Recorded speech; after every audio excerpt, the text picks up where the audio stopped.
Hi అండి, నేను మీ ప్రియాని. ఈరోజు మన ఫ్రూట్ మ్యాంగో. వేసవి కాలంలో రకరకాల మ్యాంగోస్ మనకు అందుబాటులోకి వస్తాయి. తినడానికి టేస్టీగా ఉండాలి అంటే ఎలాంటి మామిడి పళ్ళని మీరు ఎంపిక చేసుకోవాలో ఈ వీడియో ఎండింగ్ లోపు మీకైతే ఖచ్చితమైన అవగాహన వస్తుంది. మామిడి పళ్ళపైన నాకు సరైన అవగాహన ఉంది, అందుకే ఈ వీడియోని మీకు షేర్ చేస్తున్నాను. మామిడి పండుని చూడండి, ఇలా తీసుకుని చూస్తే ఈ మామిడి పండు చెట్టునే కరెక్ట్గా తయారయ్యింది, ఆర్గానిక్గా పండించిన మామిడి పండు. అందుకే ఈ వీడియోని మీకు షేర్ చేస్తున్నాను. ఆర్గానిక్గా పండించినవి అని మీరు అంత ఖచ్చితంగా ఎలా చెప్పగలుగుతారు అని మీకు డౌట్ రావచ్చు. మామిడి పండు చూస్తే చూడండి, అంత ఒకే కలర్లో అస్సలు ఉండదు. సెకండ్ది, మామిడి పండు కట్ చేసినప్పుడు కాయ పైన సొనకారి ఉంటుంది. ఆ సొన మనం ఎంత క్లీన్ చేసినా కూడా పోదు. ఇలా ఉన్న కాయలే వాస్తవానికి ఒరిజినల్ కాయలు.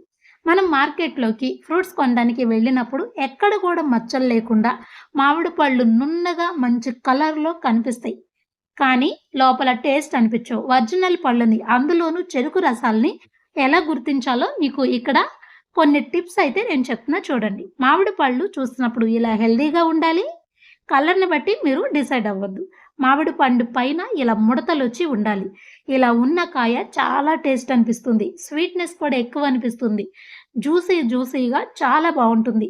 కాయని మీరు ఇలా పట్టుకుని చూసినప్పుడు తోలు ఇలా పల్చగా ఉండాలి, ఇలా వెయిట్ కూడా ఎక్కువ ఉండాలి. అలా ఉన్న కాయ చాలా టేస్ట్ అనిపిస్తుంది. ఈ కాయలు నేను తీసుకున్నానో లేదో ఒక్కటి టేస్ట్ చేశానండి, చాలా బాగా అనిపించింది. అందుకే ఈ వీడియోని మీకు షేర్ చేస్తున్నాను.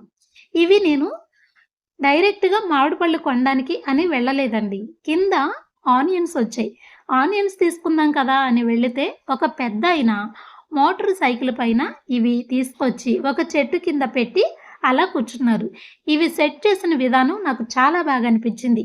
వరిగడ్డి ఉంటుంది కదా, వరిగడ్డిలో మామిడి ఆకుల్ని అలా సెట్ చేసి ఆ ఆకుల్లో ఈ మామిడి పళ్ళని పెట్టాడు. అలా చూడంగానే ఆర్గానిక్‌గా పండించిన మామిడి పళ్ళని ఇలా ఈజీగా గుర్తుపట్టొచ్చు.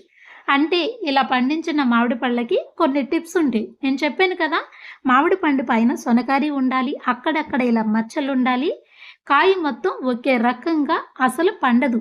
ఇలా పండిన కాయలు చాలా టేస్ట్ అనిపిస్తాయి. ఈ కాయని ఇక్కడ ఒలిసి చూపిస్తున్నా చూడండి, తోలు ఇంత పల్చగా ఉంటుంది, కాయ నిండా గుజ్జే ఉంటుంది. ఇంకా దగ్గర నుంచి మీకు చూపిస్తున్నా చూడండి, ఇంత కలర్‌ఫుల్‌గా ఇలా ఉంటాయి.